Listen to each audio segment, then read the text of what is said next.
Mehmet Bozdağ announced his new series, Ask the Taht. And we all know Mongols are the only reason Seljuk Empire weakened day by day and then finally Ottoman Empire was founded. So one question arises, will Mongols appear in this show? Anyone who's watched Darilus Ertugrul already has Mongols living in their head as this terrifying, unstoppable force. So, naturally, people assume the same thing will play out here too.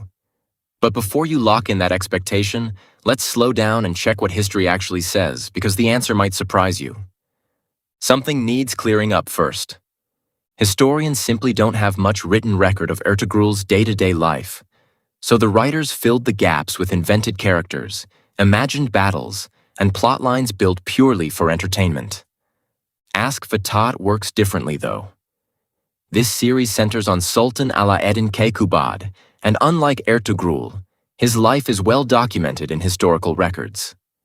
That gives Bozdağ real material to build from this time, and a lot less room to just make things up. If the story of Ask the Taht starts right after Alaaeddin Keykubat takes the Seljuk throne, then it will be a year of around 1220 CE, which raises the obvious question: where were the Mongols during that year? Where were the Mongols during that year? Nowhere near the Seljuks, as it turns out. Genghis Khan was alive in 1220, sure, but his focus sat firmly on Central Asia.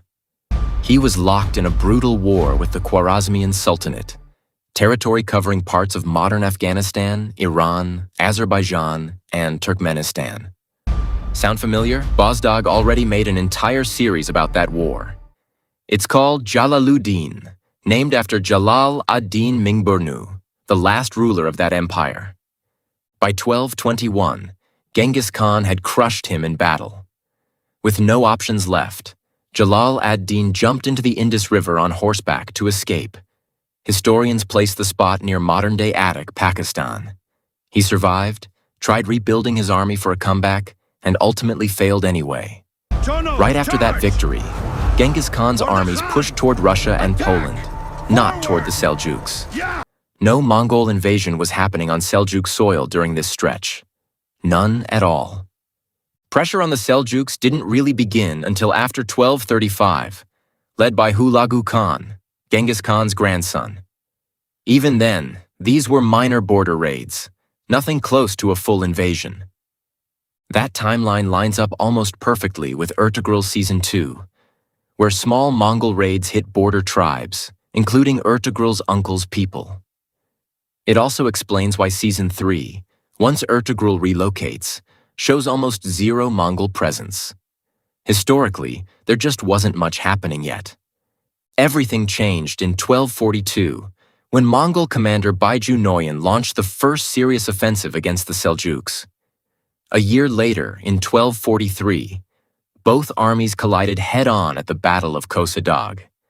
The Seljuks lost, and lost badly. What followed was brutal. The once powerful Seljuk Sultanate got reduced to a puppet state under Mongol control, a scenario already shown in Kurulus Osman. Put it all together, and one thing becomes clear. Between 1220 and 1237, Mongols barely had a footprint in Seljuk territory. Season 1 of Ask the Taht probably won't feature them at all. Small creative liberties might still sneak in, though. Bozdağ's known for adding fictional twists to keep the drama alive. Season 2 or 3 could tell a different story entirely. Once the timeline pushes into the early 1230s, Mongols start entering the picture for real, right in step with actual history. Found this useful? Hit like, share it with someone still arguing about this online, and catch the next video soon.